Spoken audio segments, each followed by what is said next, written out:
foi acusado e preso por mais de 2 anos pela morte da empresária Ana Cátia, em Macapá, capital do Amapá, em 2020. Acusado de feminicídio, Leandro Silva Freitas, de 32 anos, foi acusado também de ter tido um relacionamento de meses com uma pessoa que havia conhecido um dia antes, que inclusive tinha namorado, ela, Ana Cátia. O próprio namorado de Ana Cátia depois no tribunal do júri como namorado de Ana Cátia. Leandro, então policial civil, se viu dentro de um pesadelo sem fim, que até hoje permanece, pois a família de Ana Cátia teria influências políticas, sociais, de ONGs, e estaria fazendo de tudo para proteger o verdadeiro autor do disparo, Cadu, filho de Ana Cátia, que, conforme indica a perícia, foi quem disparou acidentalmente na própria mãe. Leandro estava sentado no banco de trás de seu carro com a porta de trás aberta e Ana Cátia estava em pé ao lado de fora, quando Cadu teria chegado e tentado retirar a arma do bolso da calça de Leandro. O rapaz era ciumento, segundo fontes, e havia saído pouco antes com Leandro para comprar bebidas e pedido ao ex-policial que lhe emprestasse a arma, pois havia visto pessoas que não lhe inspiravam confiança. Leandro negou, o que possivelmente teria despertado uma animosidade em Cadu, que, junto ao fato dele ter visto Leandro com sua mãe do lado de fora da casa, sabendo que ela tinha um outro namorado, pode ter disparado esta raiva em Cadu. Ana Cátia e Leandro possivelmente estariam em momentos afetuosos, o que, combinado ao ciúme da mãe, mais a animosidade com Leandro, devido ao então policial ter-lhe negado a arma para impressionar aqueles sujeitos na rua, quando viu Leandro com sua mãe, abriu a porta do carro, retirou a arma do bolso de Leandro, mirou nele, perfurando Leandro de modo não grave e atravessando e atingindo fatalmente Ana Cátia, sua mãe, que estava atrás de Leandro. Desde então, toda a família e mídia inimaginável sustentam a versão de que Leandro era o culpado, que era namorado de Ana Cátia, ciumento e que teria cometido um feminicídio. As autoridades policiais acolheram essa denúncia, mesmo Leandro estando de costas para Ana e também ter sido atingido. E na cena toda, ter havido somente um disparo. Mesmo diante da comprovação feita pela perícia assistente da defesa de que Leandro só tinha pólvora em uma das mãos, estas do momento em que disparou para cima quando foi comprar bebida com Cadu para assustar os homens que havia avistado ali. Já Cadu, filho de Ana Cátia, tinha resíduo de pólvora em ambas as mãos, além de câmeras deles saindo, tentando entrar em casa com a arma nas mãos. Junto a tudo isso, estão as atitudes do filho da vítima, que primeiro saiu correndo com a arma, depois tentou levar sua mãe a um hospital mais distante do que aquele que tinha ali perto, sem o menor sentido, parecendo mais preocupado em se safar do que havia ocorrido do que com a morte da própria mãe. Em sede policial, Cadu, filho de Ana Cátia, declarou ter sido ele a disparar contra Leandro e somente um tiro foi dado. E depois, no julgamento de Leandro, ele disse que não se lembrava se tinha ou não sido ele a disparar. Mesmo diante de toda essa materialidade gritante, a polícia, o Ministério Público e a imprensa local insistiram nesta atrocidade jurídica. Leandro foi condenado por homicídio culposo, ou seja, sem intenção de matar, por motivo de negligência, por estar portando uma arma sem os devidos cuidados. Foi exonerado da polícia e a delegada da DEAN local, junto a ONGs, não aceitam as provas periciais e a lógica, tampouco o Ministério Público, que pediu um novo julgamento para Leandro. Lembrando que o policial estava de costas para Ana Cátia e não poderia, por motivos óbvios, querer atingir a si mesmo e a ela. Quem paga a conta de Leandro? Ele pediu direito de respostas a esse canal, onde a família de Ana Cátia esteve e trouxe toda a materialidade que lhe cabe, mais sua defesa e perícia. Doutor Elias Reis, boa noite, tudo bem com o senhor? Boa noite, Fernanda. Tudo bem, graças a Deus. Que bom, obrigada pela participação aqui, tá? Para esclarecer os fatos do caso da Ana Cátia. Tudo bem, à disposição. Ô doutor, como é que o senhor, em que momento do caso que o senhor entrou? Já no início, como é que foi? Eu já entrei na parte já perto da sessão do Tribunal do Júri. A parte de instrução, do início, defesa escrita, a parte das audiências de instrução foram feitas pelos colegas, pelo doutor Gini Brito e pelo doutor Charles Bordalo.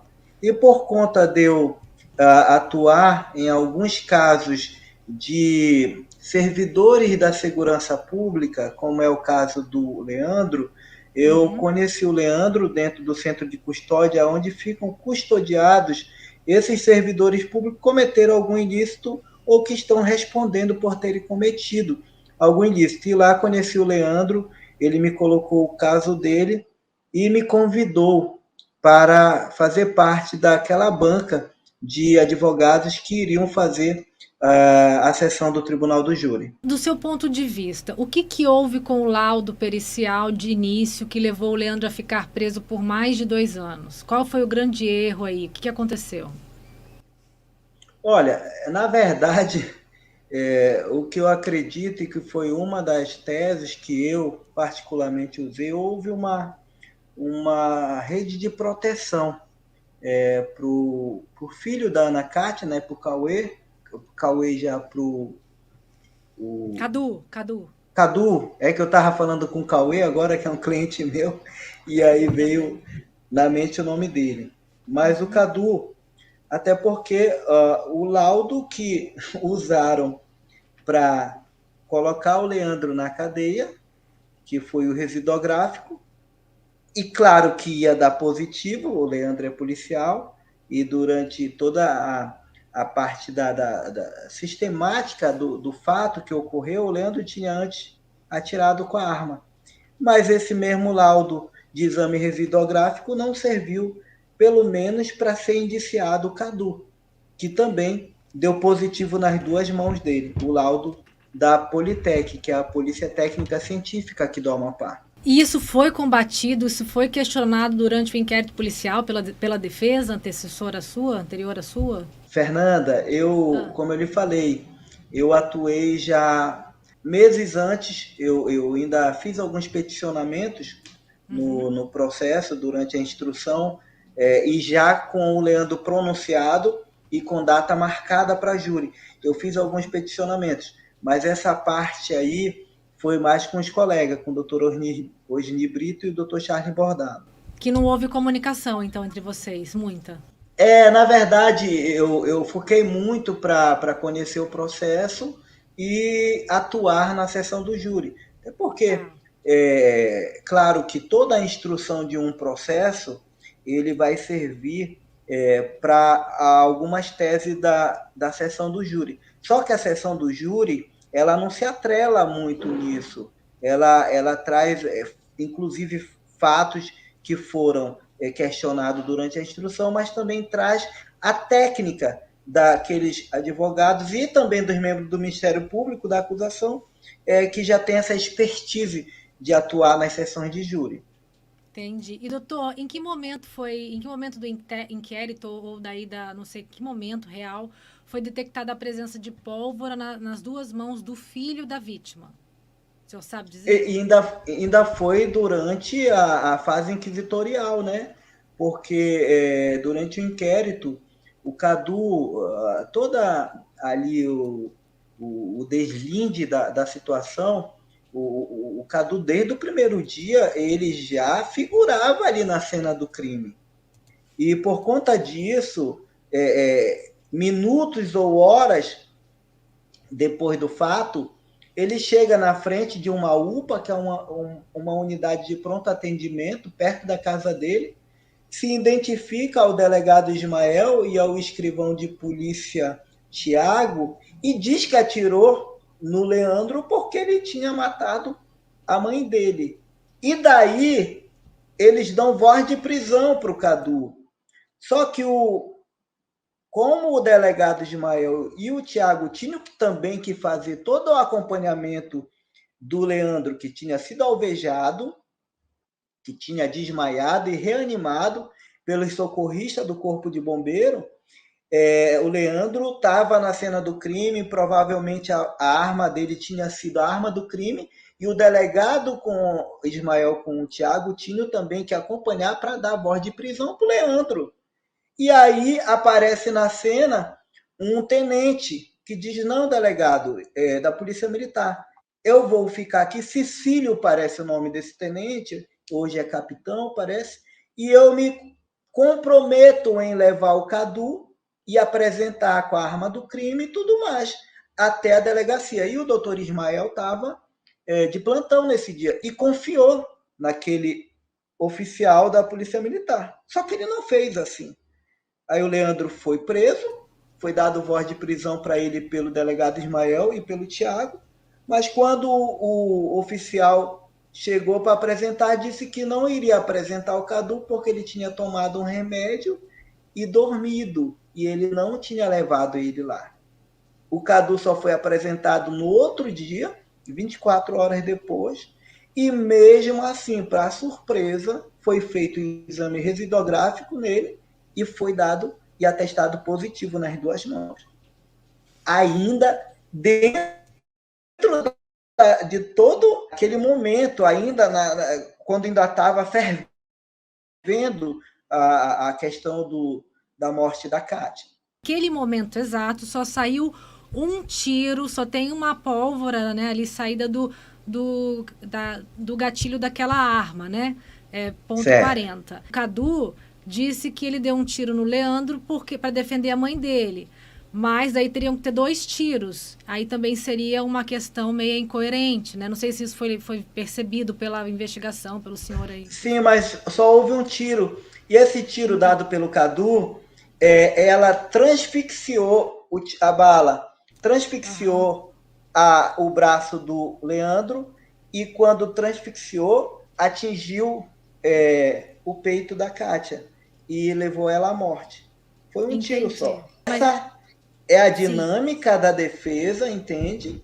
É a dinâmica que foi trazida, inclusive, pelos peritos, pelo doutor Antônio e pelo doutor Kleber Miller, entende? E conseguimos demonstrar isso durante a sessão do júri.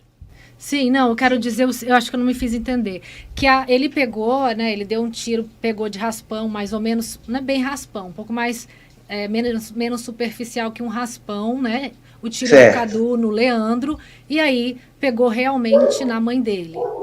Isso. Entretanto, o senhor me disse que quando ele foi levado à delegacia, o Cadu disse que deu um tiro só no Leandro. Ele não foi levado, ele se apresentou na frente da UPA.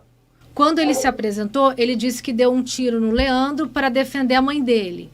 Isso, foi aí o que... Aí teriam que ter sido 2 tiros, não é mesmo? Porque isso uma mãe dele teria levado do isso Leandro mesmo. E um outro tiro. Então, isso que eu estou detectando agora foi detectado na investigação? Sim, sim. E ao meu ver... Sem coerência.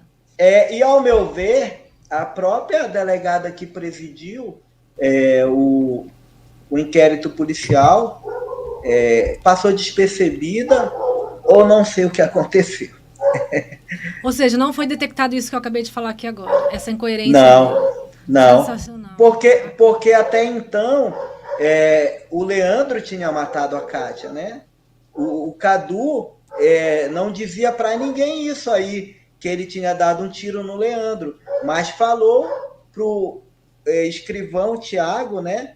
Que a gente chama oficial de polícia civil, e para o delegado Ismael.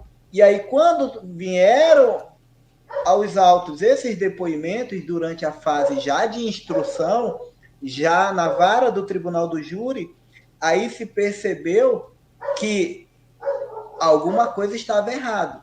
E foi daí que se partiu em busca de provar o que o Leandro sempre falou para os colegas que assumiram o caso desde o primeiro dia e depois para mim, quando também fui compor essa banca de advogados que fez a defesa dele. Esse vídeo que nós temos em tela do Cadu correndo com a arma na mão, né? Ele foi apresentado em que momento? Olha, ele foi apresentado durante a instrução, até mesmo para que a gente pudesse usar no Tribunal do Júri, existe todo prazo, tem que fazer parte de todas as provas que são trazidas aos autos. E os colegas usaram durante a instrução até para que o Leandro não fosse pronunciado pelo homicídio doloso, né, pelo feminicídio, que foi essa a acusação contra o Leandro. Mas essa desclassificação houve no julgamento, no júri, né? Essa desclassificação foi no júri, somente. Foi durante o júri. Isso mesmo. Porque a gente sempre bateu na negativa de autoria, e que é a negativa de autoria. O Leandro não tinha a mínima intenção, não tinha nenhum motivo para que ele cometesse. Ele não tinha uma relação com a Ana Kátia. O Leandro conheceu a Ana Kátia 2 dias ou 3 dias antes do fato. Ficaram trocando mensagens que foram trazidas, essas mensagens, e foram comprovadas pela própria perícia da Polícia Oficial aqui do Amapá, da Politec, da Polícia Técnica Oficial, que ele só tinha tido contato com a Ana Kátia naqueles 2 dias que antecederam o fato. E naquele dia do fato.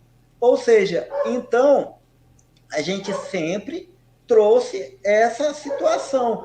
Tentamos desclassificar desde da fase da instrução, mas a juíza presidente do Tribunal do Júri, da primeira vara do Tribunal do Júri, ela entendeu em pronunciar o Leandro pelo feminicídio mesmo.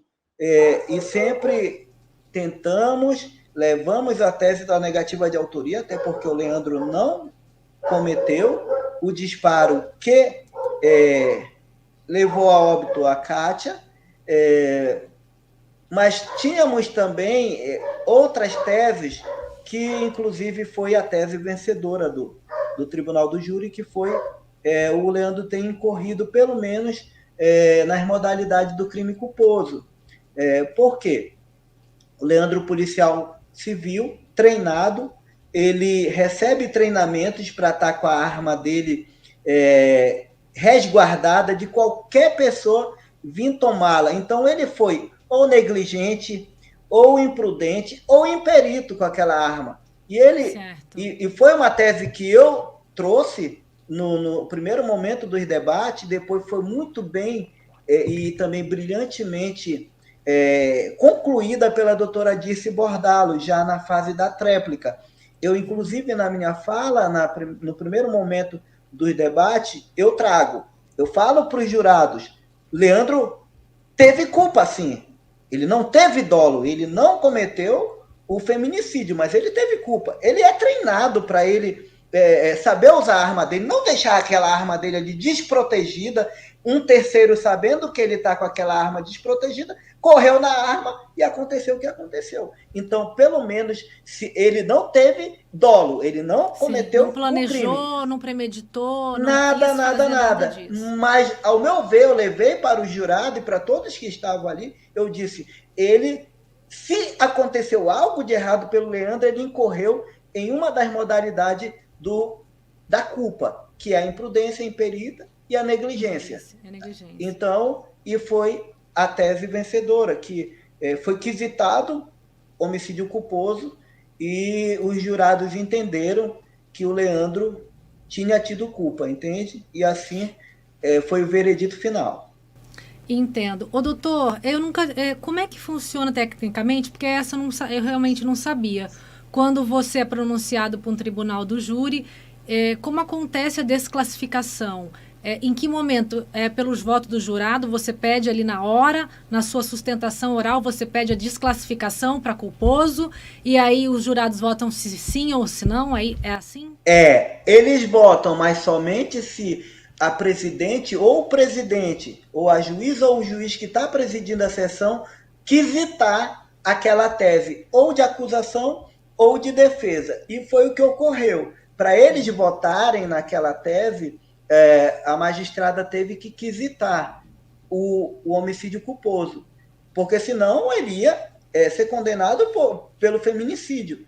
E ela viu, a defesa levantou a tese da culpa e o Ministério Público e os assistentes de acusação não se atentaram para aquilo e não desenvolveram na réplica algo para rebater aquilo que foi suscitado por mim.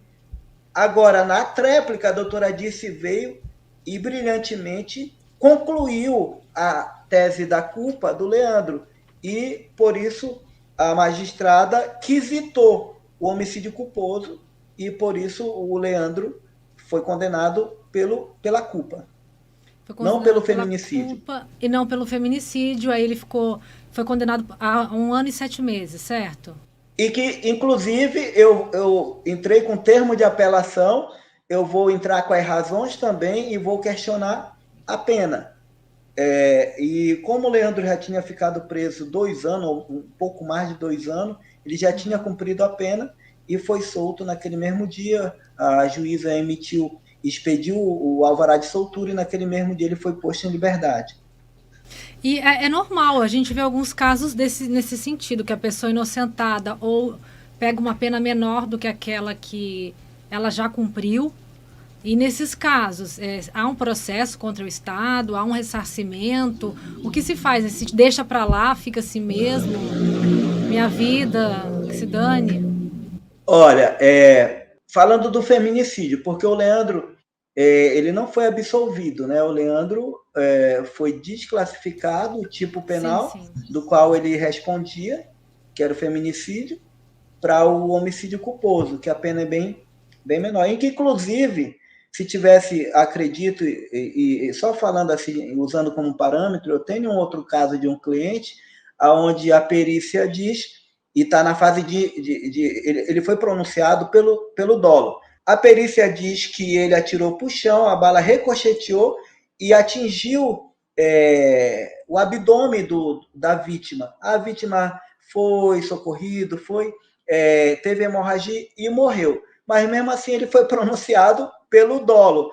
E aí, a minha tese de apelação, eu venho questionar que se a perícia, a prova técnica está dizendo que ele não teve dolo e teve culpa, a juíza poderia ter desclassificado naquele momento o dolo para a culpa e declinado a competência para uma vara criminal comum, porque só são julgados na vara do tribunal do júri os crimes dolosos contra a vida. E ela pegou, pronunciou ele pelo dolo. Eu apelei e o tribunal continua insistindo que não, que quem tem que dizer se é culposo ou doloso é o conselho de sentença, quando esse cliente for a júri. E mesmo eu acredito que os colegas tivessem suscitado essa culpa durante a instrução do processo do Leandro, talvez a juíza não ia reconhecer, ia pronunciar ele pelo feminicídio e só ia se resolver a questão dessa ou culpa ou dolo na sessão do júri, como foi reconhecido pelos jurados. Qual que era o calibre da pistola desse caso, doutor? Eu acredito que, eu não sei falar muito, até porque eu não gosto de arma, mas era uma pistola, não sei se era uma .40 ou uma 380. Quem pode responder mais são os colegas que tiveram desde o início do processo e o próprio Leandro. Mas acredito que não, a do Leandro eu sei que era uma .40. Tô falando desse desse cliente aqui é uma 380. Ah, tá. Porque a do Leandro não ricocheteia, né? Então ele pegou superficialmente nele e já foi para a anela, porque não é Isso ogival. mesmo. Se fosse Eu uma não 9 tinha entendido a milímetros... pergunta. Eu pensava que Não, era do não. Leandro. Não, tava só por Desse curiosidade mesmo. cliente, que é um júri também que é midiático, e acontece muito Imaginei. isso aqui no Amapá. Muito no Amapá. A família que tem condições vai para a mídia, paga a televisão, paga os blogs, paga todos aqueles que pegam dinheiro para dar notícias, mesmo que sejam notícias mentirosas. Então, o Leandro já entrou naquele tribunal do júri condenado. E só assim, algo importante que eu gostaria de falar, Fernanda, que inclusive ele foi condenado por mim, o Leandro, por conta da mídia. Antes de eu conhecer o caso do Leandro, eu já fiquei indignado, porque tudo que se via nas redes sociais era que ele era um feminicida, quanto mais cruel, tinha matado e a Kátia, uma pessoa muito de bem. A Kátia, uma pessoa amiga de muita gente no Amapá, inclusive de amigos meus, que quando souberam que eu ia fazer o júri, ficaram com raiva de mim. Ah, tu vai advogar para esse cara que matou a Kátia de forma cruel? Eu disse, não, eu também pensava igual vocês, mas quando eu me debrucei no processo, fui conhecer a realidade dos fatos, aí eu me convenci que o Leandro estava sendo já condenado pela própria mídia. E ali, quando chegamos, Fernanda, no primeiro dia do júri, um dos colegas da assistência de acusação, ele é professor universitário. Ele lotou todos os dias do júri de alunos dele. lotou lá ali a sessão do júri, a plenária do júri, porque um júri popular pode entrar. E os acadêmicos de direito queriam assistir aquilo ali, porque foi um caso muito emblemático aqui. Todo mundo já tinha condenado o Leandro. E, inclusive, esses alunos do colega assistente de acusação. E quando começaram a vir à baila, todos os fatos, no primeiro dia, muitos alunos do colega chegavam comigo, doutor, hoje eu estou convencido que esse rapaz é inocente. E todos ali, 100%, que estavam acompanhando aquela sessão de júri e que não arredaram o pé durante uma semana inteira. O júri foi terminar no sábado de manhã. E casa lotada. Todos se convenceram de que o Leandro não tinha matado a Ana Cátia. Então, até um relato assim, eu fiquei muito... E eu que sou criminalista, sou advogado que atua no Tribunal do Júri, quando eu vi a notícia, logo nas primeiras semanas, eu já tinha condenado o Leandro, sem ao menos conhecer dos autos do processo. E foi um erro mesmo meu. Com experiência, né, doutor? Com experiência. E quando eu entrei ali, que eu cumprimentei a nobre juíza, os promotores, os jurados, eu pedi desculpa para o Leandro. Na sessão do júri, na minha fala, eu me virei para ele e pedi, me perdoe, porque eu te condenei aqui antes de você sentar aí, sem ao menos te ouvir. Inclusive, tem um fato, assim, porque os detentos lá do centro de custódia que eu advogo, pediam que o Leandro queria falar comigo. E eu dizia, eu não quero falar com esse cara, não. Esse cara matou uma mulher de forma cruel. E um cliente meu, que conversava muito com ele, disse, doutor, o senhor é um cara que a gente tem muito respeito, e o senhor não vai ouvir a versão dele? E aí eu não ouvi nessa semana. Na outra semana voltei lá novamente, aí o mesmo cliente disse, o senhor não vai ouvir o Leandro? Eu disse, eu mandei chamar o Leandro para atender. O Leandro não veio tentar me convencer, não. Ele já trouxe a cópia do processo e me deu. Ele disse, leve a cópia, primeiro leia. E na outra semana o senhor me chama. E quando eu voltei, já voltei. Eu disse, se tu quiseres ainda que eu atue, eu vou atuar no teu júri. E ele queria. Ele dizia, não, doutor, eu confio nos meus advogados, mas quero também que o senhor faça parte. Porque quanto melhor a banca, a tese fica mais convincente e a gente pode ter uma melhor sorte. Eu sou inocente. E um fato muito importante, porque quem mata de forma cruel, o que ele quer? Ele quer sempre ficar protelando o júri. O Leandro não quis que a gente recorresse, porque eu disse para ele, se eu recorrer dessa pronúncia, eu levo até Brasília, até o Supremo, porque tem falhas constitucionais nesse processo, e como tem matéria constitucional, eu levo um recurso até o Supremo. Ele disse, não quero, porque eu sou inocente e eu vou ficar aqui quantos anos preso até julgarem o recurso? Eu quero ir para júri, doutor. E a gente, os colegas, o doutor Charles Bordalo e o Osni Brito, queriam também recorrer, eu também queria, mas ele não quis. E nós acatamos a decisão dele e fomos para o júri. E graças a Deus, a verdade veio à tona. E mesmo o Leandro tendo sido ali condenado pelo homicídio culposo, nós saímos vitoriosos ali, porque a justiça foi feita. Sem dúvida. Doutor, é um trabalho incrível. O senhor tem esse trecho da tréplica da criminalista, sua colega? Não tenho, mas está no... porque eu sou muito assim. Eu corro, eu gosto de trabalhar com... Eu não fico baixando, porque também a gente cria muita mídia e a gente não tem espaço para armazenar muitas vezes. Verdade, e aí eu não... como está nos autos do processo, nós estamos habilitados e a gente tem acesso a qualquer momento.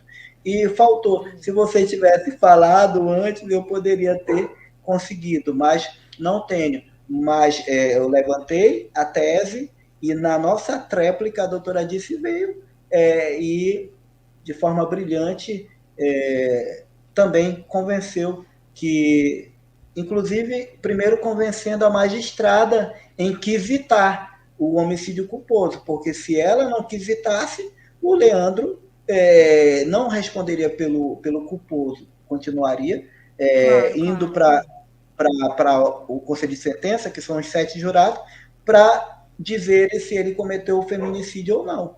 E aí, não sei qual seria o desfecho. Seria muito difícil. Porque é um crime cruel, brutal, e que todos nós, mesmo atuantes, profissionais técnicos do direito criminal, a gente repugna qualquer ato, qualquer fato, qualquer investida contra a mulher. Claro. E por isso que talvez, por conta disso, eu acreditava no que a mídia trazia, do que a família da Ana Kátia tentou jogar para a sociedade e conseguiu, porque todos, quando chegaram ali, antes de ter acesso àquela sessão de júri, acreditavam que o Leandro tinha cometido feminicídio contra a Ana Kátia. E, doutor, o senhor pode mandar para a gente ainda, porque não vai sair agora a entrevista, vai ser na semana que vem ou na outra. A gente vai editar tudo, colocar bem legal. Então, se o senhor tiver esse trecho, é bem legal, porque fixa mais ainda na cabeça das pessoas que vão assistir. Até porque esse é um trabalho muito bom, viu, Fernando? Eu não gosto de dar entrevista, principalmente de casos do Tribunal do Júri, mas o Leandro foi muito prejudicado pela mídia local, muito prejudicado. Inclusive, durante os dias da sessão do júri, quando tinha as entrevistas lá, sempre a mídia local, quando colocava a matéria, à noite, depois de ter acabado aquele dia de trabalho, sempre o Leandro continuava sendo o feminicida. Não sei por que cargas d'água, mas ele foi muito prejudicado. E aí eu só aceitei, e de pronto, quando vocês entraram em contato, eu disse tudo bem. Antes mesmo de falar com o Leandro, eu aceitei por quê? Porque o Ministério Público recorreu da sentença, não se conformou com a decisão do Conselho de Sentença. Inclusive, a jurisprudência pátria, a jurisprudência massífica, maior possível, diz que a decisão do Conselho de Sentença é soberano.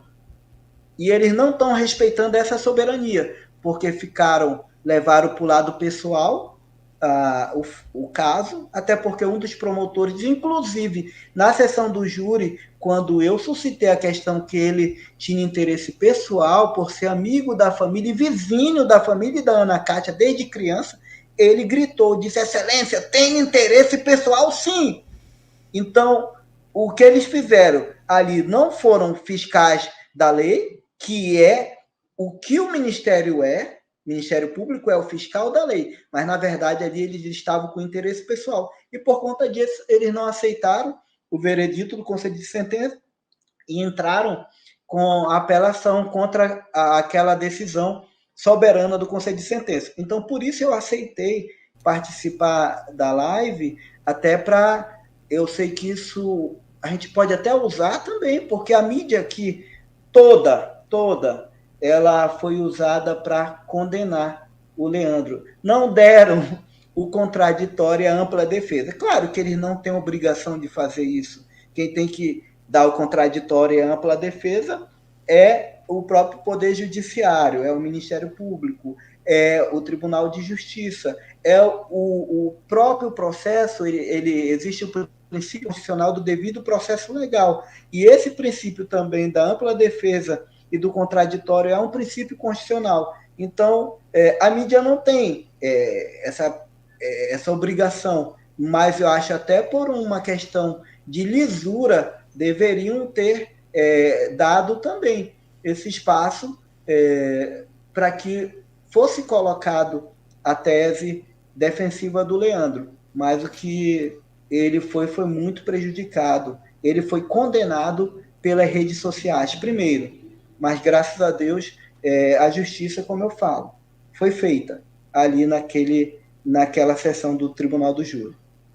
A gente sempre diz que a mídia também evolui, nós como jornalistas também evoluímos e cometemos erros às vezes, obviamente, mas o importante é que a mídia evolua e que a gente saiba ouvir sempre as duas partes, porque às vezes o que parece Não é.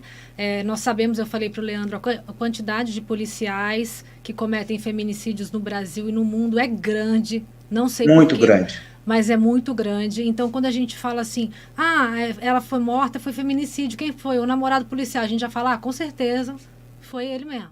Mas não E pode ser aí que assim. está o diferencial. O namorado policial, o Leandro, não era namorado da Ana Cássia. E aí a mídia tentou falar isso, que ele era o namorado, a família tentou falar isso. E foi, inclusive, uma das irmãs dela desmascarada na época da sessão, que ela era testemunha não, mas ela era informante no processo, porque parente não pode ser testemunha. E ela, quando começou a lhe contar que eles tinham um caso duradouro de namoro, aí veio o namorado dela, que era testemunha de defesa, o namorado da época, Da e vítima, a vice gente está de, falando. da vítima, o namorado da vítima, da época do fato, e desmentiu a própria irmã dela. E a irmã sabia da existência dele, desse namorado. E sabia também que o Leandro não era namorado dela. Na verdade, eles começaram a flertar.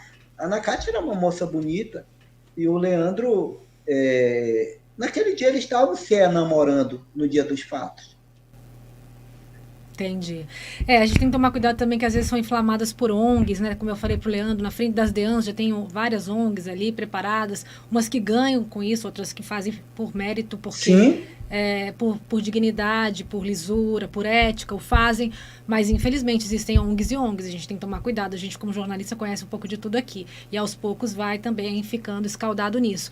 Então, às vezes, a própria ONG arrasta a família para um lado que não é, né? São poucos os casos, mas eles acontecem e também tem que tomar cuidado com isso, tomar muito cuidado. Viu, Fernanda? Inclusive, você tocou num ponto muito importante.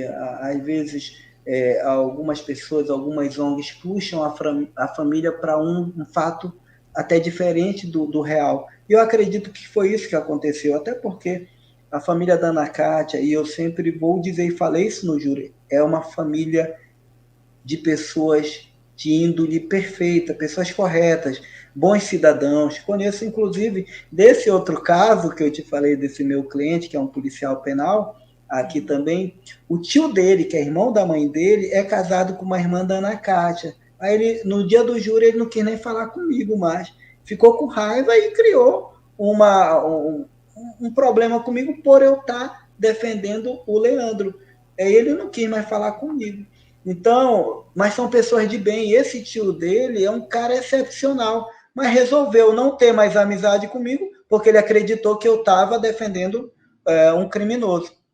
Doutor, não foram consideradas o fato do Leandro estar quase praticamente de costa para a vítima? Não foi considerado o fato do próprio tiro pelos próprios policiais, que são colegas dele, não deixa de ser colega dele, independentemente da delegacia que ele atuasse, né, ou não. Mas, assim, eles sabem que aquilo seria meio que muito louco, né, muito impossível esse tipo de tiro ser disparado do próprio Leandro. Uma vez só. Então, assim, com a declaração do menino, que até confessou, né? No primeiro momento ali, o filho da Ana Cátia chegou a confessar num primeiro momento. O MP não considerou a declaração do filho da vítima quando disse que não sabe se atirou e a mãe ainda que sem querer? O Ministério Olha que coisa importante. E não podia faltar esse fato, Fernanda. E muito bem lembrado por você. Durante a instrução, como eu falei, foram arrolados pela defesa o delegado Ismael e o escrivão de Polícia Civil, Tiago. E após a oitiva deles como testemunha, ali naquela audiência de instrução, primeiramente, era um juiz substituto, mas é um juiz titular. Só que ele é o substituto regimental da juíza da vara do Tribunal do Júri. Quando ele ouviu aquele relato pelas autoridades policiais de que o Cadu tinha dado um tiro no Leandro, aí aquilo chamou o alerta do juiz. Acabada a audiência, o juiz deu um despacho, Dr. Matias Pires. Ele deu um despacho determinando que o processo fosse ao Ministério Público para que o Ministério Público apurasse em relação desse fato trazido pelas duas testemunhas. E o Ministério Público se quedou. não fez nada, não. Aí, com alguns meses depois, o doutor Charles Bordalo, ele peticionou, reiterando que a juíza mandasse aquela determinação ser cumprida pelo Ministério Público. E aí, Fernanda, novamente o Ministério Público não fez nada. Quando eu assumi o processo, eu peticionei reiterando o pedido do Dr. Charles Bordalo, porque já havia uma segunda determinação de um segundo juiz, da doutora Luciana, que também estava substituindo a doutora Lívia, que é a titular, ela mandando encaminhar o processo para que o Ministério Público tomasse providências que já tinham sido determinadas pelo doutor Matias Pires, meses anteriores, na primeira audiência de instrução. Aí a doutora Luciana, por conta da petição do doutor Charles, determinou novamente, e nada foi feito. Quando eu entrei, eu peguei, chamei o feito à ordem, peticionei novamente, inclusive falando que a juíza da vara do júri, ela também encaminhasse aquela determinação para o Conselho Nacional do Ministério Público para averiguar quais motivos fizeram com que os promotores investidos na titulares da vara do júri não tivessem tomado as providências que foram determinadas pelo juízo, e que fosse também oficiada a corregedoria do Ministério Público Estadual aqui, para que eles também tomassem providências para verificar por quais motivos não tiveram sido tomadas providências determinadas por aquele juízo. E até hoje nada foi feito. Até hoje nada foi feito. Aí por isso que na sessão do júri, por eu saber que um dos promotores era amigo da família e vizinho, eu levantei na hora da minha fala, e não era nenhuma inverdade, era um fato verdadeiro, e ele na própria sessão, na minha fala, durante a minha fala, já no debate, ele gritou para todos ouvir: tem interesse sim, excelência, tem interesse na causa. Então talvez aí se responda por que não foi feito nada, tá entendendo?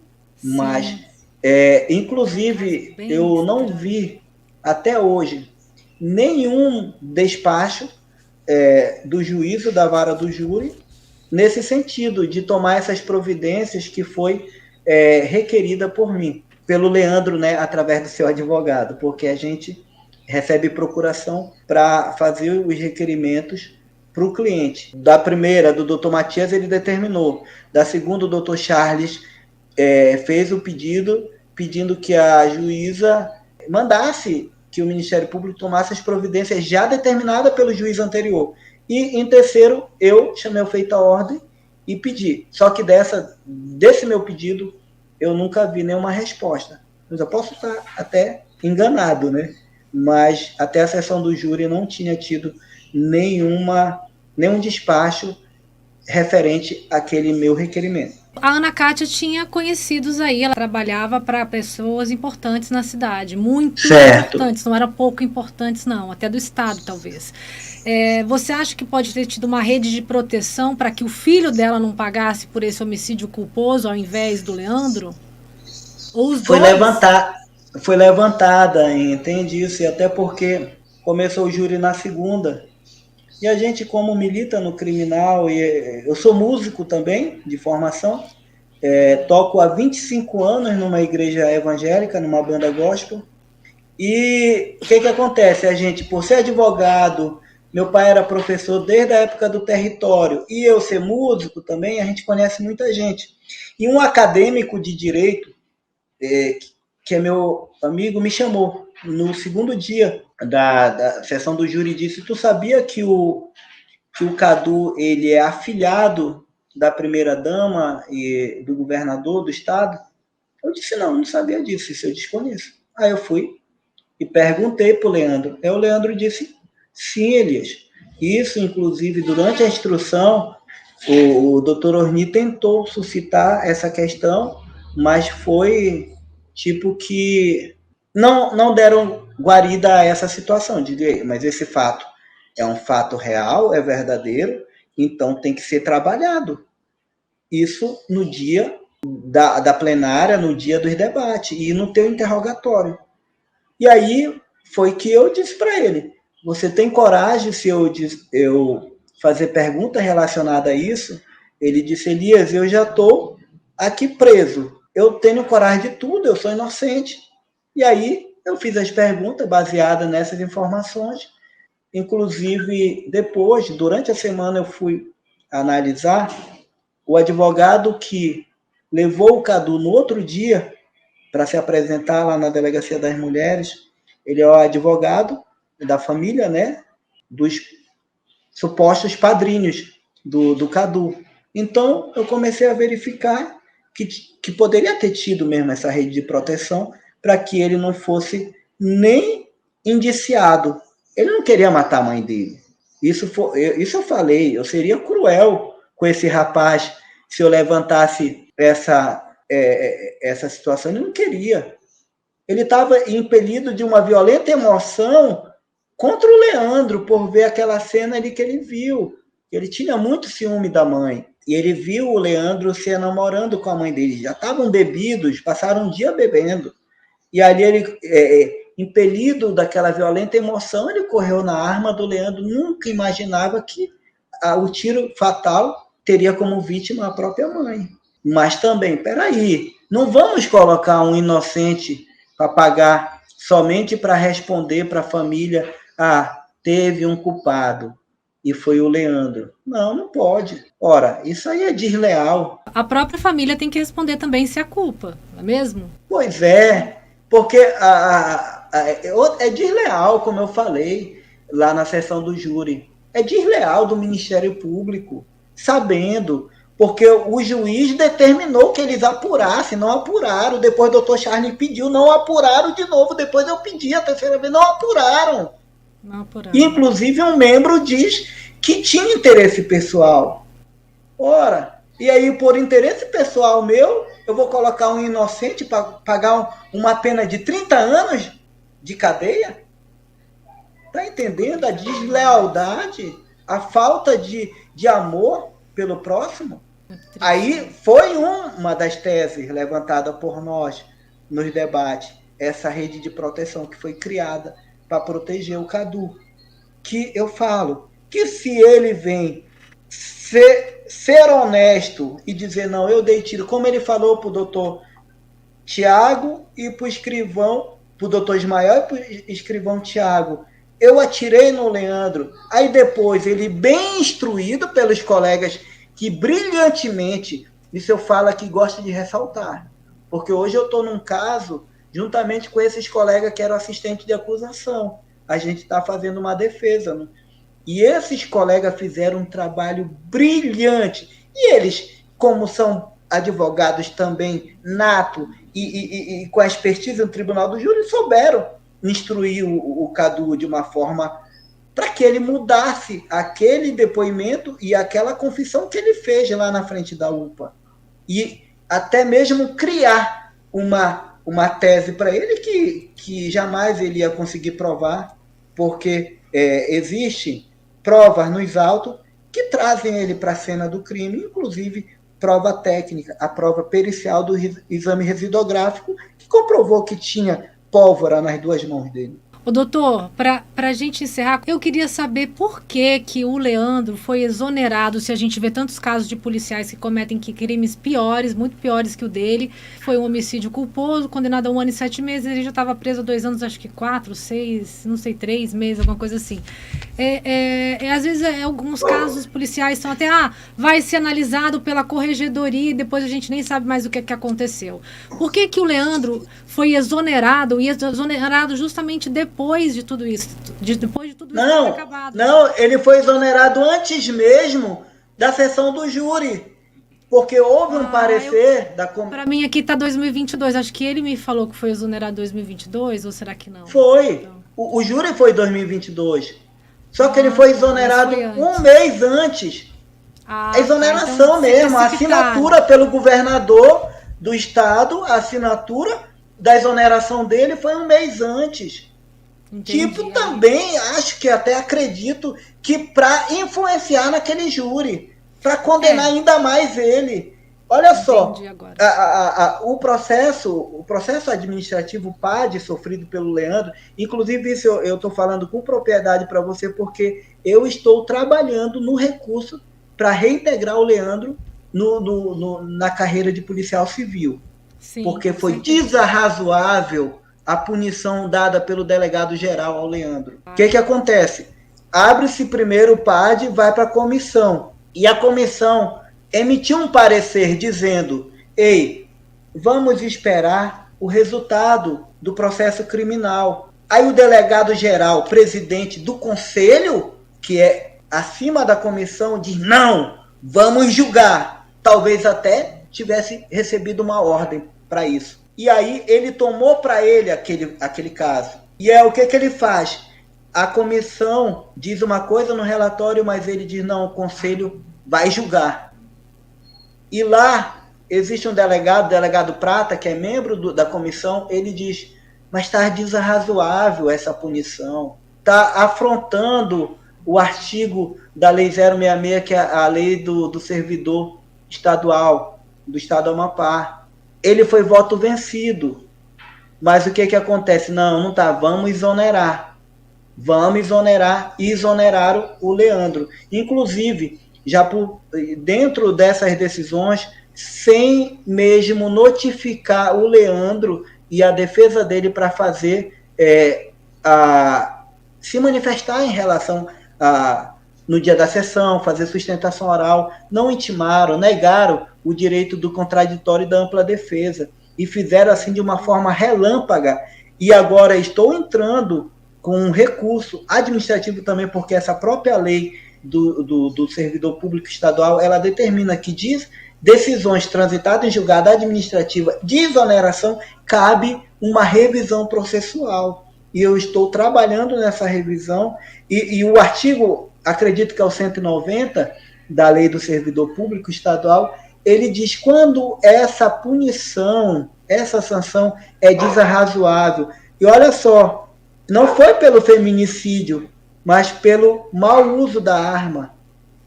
Por ele estar ali como... Ele tá tem que entendendo? Voltar e tomar mais cuidado ali, de ser menos... Isso mesmo, mas existem sanções que são as sanções corretas para esse tipo que ele estava respondendo administrativamente, que seria uma suspensão, e que foi suscitada no voto do delegado Prata. Mas aí, não, o delegado-geral, não, vamos exonerar. E exonerou, rapaz. Exonerou não, se manifestou concluir o PAD pela exoneração. Inclusive, Fernanda, ele dava entrevista, esse delegado-geral, para todo mundo. Antes mesmo do PAD estar andando, ele dizia: ele vai ser exonerado. Ele vai... então, primeiramente, eu sou presidente da comissão, do conselho especial que ele era. Ei, eu já dei entrevista nesse sentido, igual como eu te falei. Eu condenei o Leandro nos primeiros dias. Se ele já tinha a opinião dele em relação ao Leandro, qual era o correto dele fazer? Meus pares, eu vou me julgar suspeito e impedido de presidir esse PAD, porque eu tenho minha opinião e eu vou me resguardar a ela. E eu passo para quem vai presidir esse PAD, vai ser o vice-presidente do conselho. Não, ele dando entrevista para todo mundo, para a mídia, que esse rapaz vai ser exonerado, ele cometeu feminicídio e tal e tudo mais. E o que ele faz? Ele não se julga impedido e nem suspeito. Ele vai até o final do PAD com a decisão final da exoneração do Leandro. Então, houve várias deslealdades com o Leandro por parte da própria administração pública. Um populismozinho ali também, né? E eu não quero nem dizer que é por ele ser negro. Tá entendendo? Porque as leis parece que só vale para negro, para pobre, tá entendendo? Para quem não tem nenhuma condição. E ali o Leandro é um vencedor. O Leandro não é rico. O Leandro é de uma família humilde. E um rapaz que batalhou. Era o sonho do Leandro ser policial civil. Ele passou na Polícia Rodoviária. Ele passou no Tribunal de Justiça. Um cara extremamente estudioso, mas era o sonho dele ser policial. E por conta desse fato antes mesmo de ser provada a inocência dele, condenaram ele a perder e para pegar o sonho dele e jogar no lixo. Tá entendendo? Foi o que fizeram com o Leandro. Por ele ser pobre, de uma família humilde, por ele ser negro. Talvez, eu não estou aqui afirmando, mas foi o que deu para sentir. E talvez até porque deve ter vindo uma determinação superior para que o desfecho daquele PAD fosse naquele sentido. Não no que diz a própria lei do servidor.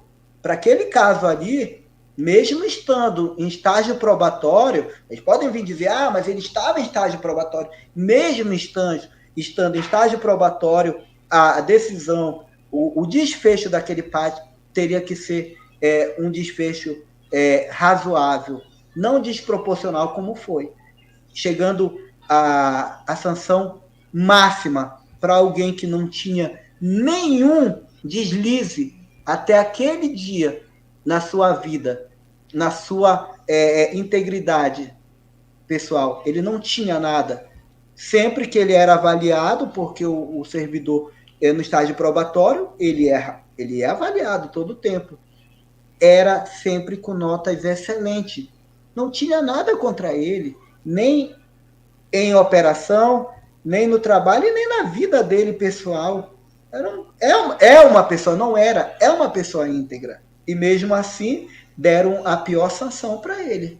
O rapaz que sonhou com aquilo, que estudou para aquilo, e pegaram, por conta disso, deram uma sanção desproporcional a ele. Mas eu acredito que isso vai ser feita também nesse sentido. Tá entendendo? Eu, como advogado, eu posso falar isso, porque eu vou buscar isso para ele. O delegado não poderia falar lá que ele ia perder o cargo antes mesmo de concluir o PAD.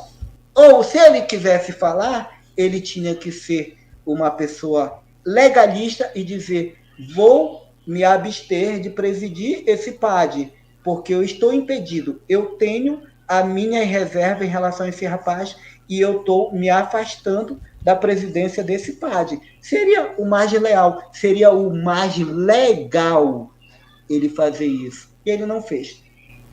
Doutor, tá muito bom o papo, mas eu tô com o tempo estouradíssimo, tenho que agradecer. Foi muito legal e muito frutífera aí a nossa conversa, eu acredito, para mim foi pelo menos, tá? Eu espero tê-lo aqui em outras oportunidades, mesmo o senhor não sendo tanto da mídia, não gostar tanto da mídia. Não, mas eu vou ficar com o teu contato, porque isso é muito bom, sabe? A gente sentir respeitado e encontrar a guarida da mídia. Porque a nossa mídia aqui a gente não encontra. Quem vai encontrar se o cliente, a família tiver dinheiro para ir lá e pagar alguns blogs daqui que fazem, jogam no Facebook, no Instagram. Eu, inclusive, nem tenho redes sociais por conta disso, porque eu acho que eu ia viver brigando lá com esses dispositivos, e isso é muito ruim. Eu agradeço muito. E eu repito, Fernanda, só me propus a participar por conta que a mídia local não deu essa guarida. Mas cobre dela também o direito de resposta. Não, a gente cobra, e sempre que eu era entrevistado durante os dias da sessão, eu falava mesmo, porque eles querem também, porque isso leva também para eles audiência. Sim, da sociedade ver o outro lado da moeda, como os acadêmicos. Eu falei isso, eu nunca me manifestei. Só para finalizar, quando o júri ia acontecer numa segunda, no sábado, o âncora do maior programa de rádio aqui do estado, que inclusive é advogado criminalista e de júri, que é meu companheiro em alguns processos, a gente faz júri junto, doutor Helder Carneiro, ele me ligou, ele disse, olha, os meninos assistentes de acusação vão falar no programa, tu não vai falar nada. Eu não queria falar, e eu queria me reservar até o dia do júri, mas ele disse, não, Elias, mas é o direito da ampla defesa do teu cliente. E ele, como é advogado do tribunal do júri, aí ele disse, ele me cobrou isso, eu disse, então tá, e eu falei isso que você disse agora, a partir de segunda, vocês vão ver surpresa e uma reviravolta nesse caso. E isso aconteceu. porque a gente sabia que a gente estava com a verdade, porque a gente sabia que o que tinha nos autos era robusto para nos dar sustentação para nossas teses defensivas. E graças a Deus deu certo. Que bom, doutor. Fico muito feliz, agradeço mais uma vez e vou me despedindo rapidamente. A Ana vai falar com o senhor ainda sobre os vídeos aí, se tiver os vídeos, conseguir os vídeos, é sempre legal, acho que para o próprio Leandro mesmo. E é isso, tá? Desculpa da correria, mas aqui estão tirando meu couro aqui. Muito obrigado e uma boa noite. Foi muito também. bom participar também aí com você, tá? Eu que agradeço, fica com Deus. Você também fique com Deus. Um abraço. Tchau, abraço, tchau. Né, que a nossa tese, nós conseguimos comprovar no nosso ali que quem fez o disparo foi o Cadu.